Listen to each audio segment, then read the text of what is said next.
Welcome back. I'm the Watch Nerd. On today's video, we're going to be heading into sport model Rolex. I have 4 stainless steel Rolexes in front of me, but I could have brought Daytonas. I could have brought a bunch of other stuff.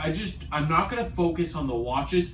I just want them here for visual representation, just different complications, what you're really looking for. And this is a guide to find the perfect Rolex sport model for you. That's my goal. But before I head into it, I do want to keep announcing the Chanel chain giveaway.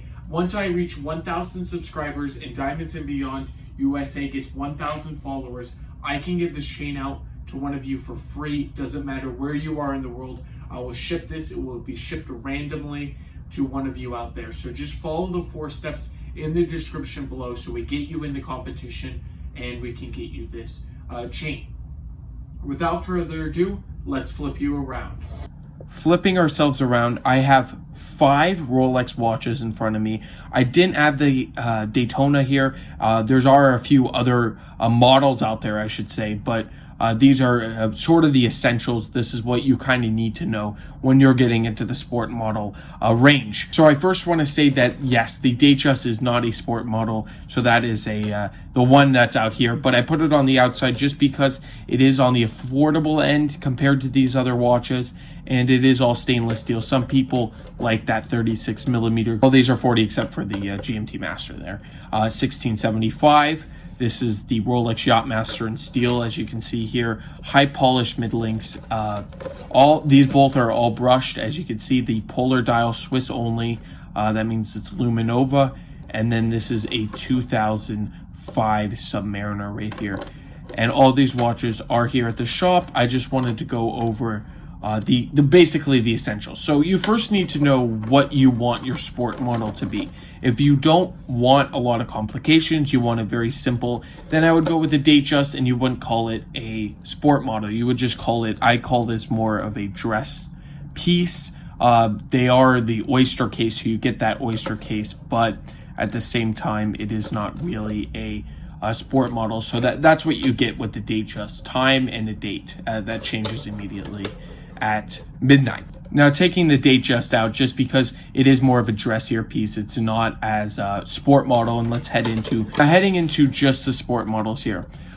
You first need to think to yourself, what exactly am I looking for? What does my lifestyle entail? If I'm a business traveler, if I need to go on flights all the time, I would recommend the Polar Dial Explorer 2. It doesn't have to be the Swiss only dial like we have here because there's so many others, but this watch is so amazing. It has a date complication at the 3 o'clock, and then if you pull it out to the first position, you can just change the hour.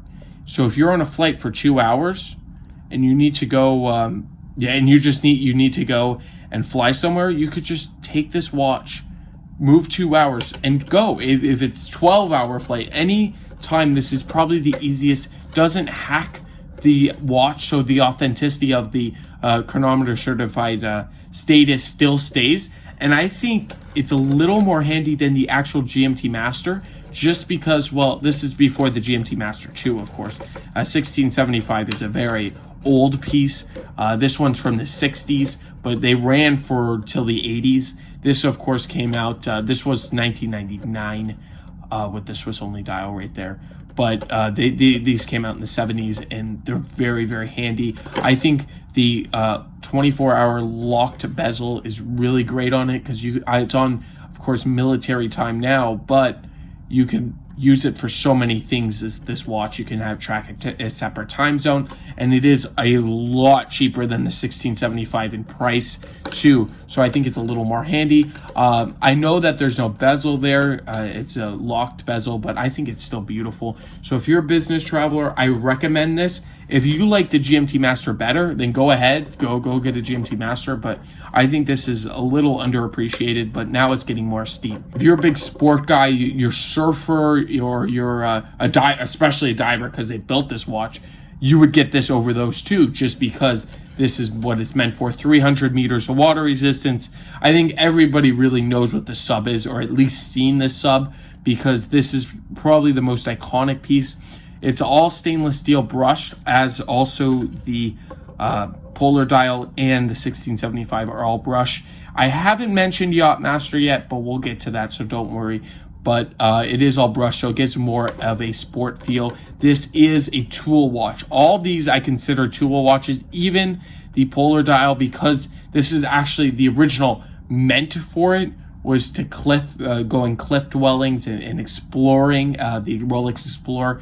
And as we know, Sir Edmund Hillary climbed Mount Everest with a Rolex Explorer on her wrist, and that was huge, and it was a white dial too, so that's actually pretty big.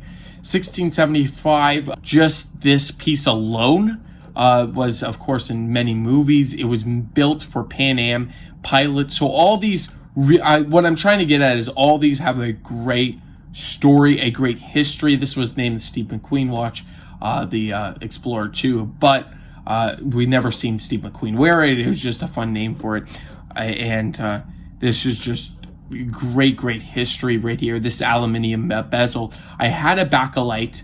I had it in the shop. I actually did a review on my channel, so if you want to check out the 6542, I did a review on that one too. But this is more of a I would feel more comfortable wearing this every day just because of the aluminium. But the other one is absolutely gorgeous with gorgeous patina, original bakelite on the 1675 I reviewed.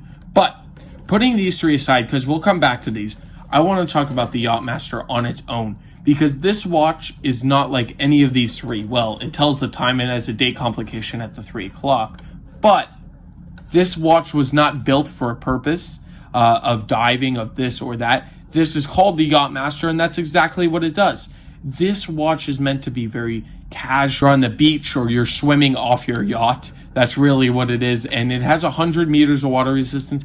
I think Rolex did that just because they didn't need to put a crazy water resistance. I think they could have gone deeper with it. They have trip lock crown, they have sapphire crystal, and a screw down case back right there. But I think they could have definitely done more on the water resistance. They just didn't want to because it's a casual piece.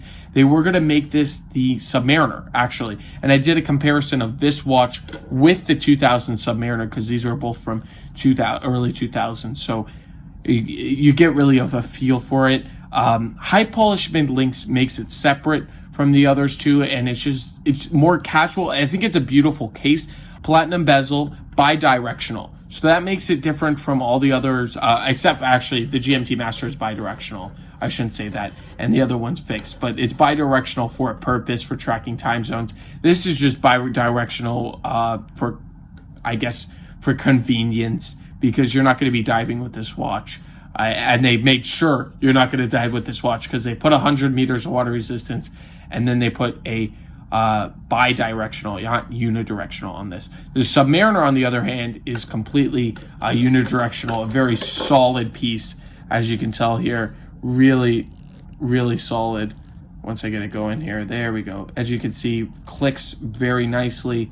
Absolutely gorgeous. No matter what you do with this, this piece, you can take it with this tuxedo as James Bond did, or you could just wear it anywhere. I think with all these models, except maybe the Yacht Master, you can get away with almost any outfit. You can do whatever you want with these watches because they're so just amazing. There's really no other words. But going back to the original purpose of this video, what would be it? So you would have to think about lifestyle, as I said with this. You would have to think about what you need it for, really. If you're a casual guy, you have a yacht. It doesn't even have to be if you have a yacht, but you're very casual. You don't do a lot of crazy activities like diving and everything. This is probably a good possibility for you if you don't mind the high polish, if you don't mind all the things about it. I think this is a great option. You can get it at a great price too for the other sport models. If you're a traveler, you like a lot of lume, or you're a cave dweller, that's really the purpose of this watch. This is a great watch, completely underrated. I think a lot of collectors, when they buy this watch, they move it on, they pass it on, they sell it. but when they sell it, they miss this watch. That's what I'm getting when I talk to collectors, as I should say. That's really what I'm getting the feel of this watch. $1675. I think everybody wants to collect this. It is a bit pricey though. This is the most expensive on here. As you can see, it's acrylic glass, small. It's not the 40 mil, it's the 38. So it's really special because they only made them a few years here. And it is a beautiful, gorgeous, gorgeous piece right there. As you can see, it is serviced by Rolex, as you can tell with all that thing. But the patina will be great on that watch. And then you see here with the Submariner, a complete classic, a diver. But you could wear this hiking, anywhere, swimming, of course. You could use it just around your house or going to the movie. Anything. This is probably the most versatile out of all of them, even though I love that polar dial. And the GMT Master is a little pop with that bezel, but I love everyone. These two are definitely my favorite out of the collection. I used to be all sub, and that's what I was about, but there's something special about this polar dial and this 1675. I hope everybody had a great Thanksgiving out there. I want to thank each and every one of you for watching. This has been a fantastic video. I love holding these sport models and talking about them with you, and I would love to hear your opinion. What if you could have one of these? Which one would you choose, and why? I would love to know that in the comments. And I want to thank you all for watching, and I'll see you in the next one. Have a fantastic day.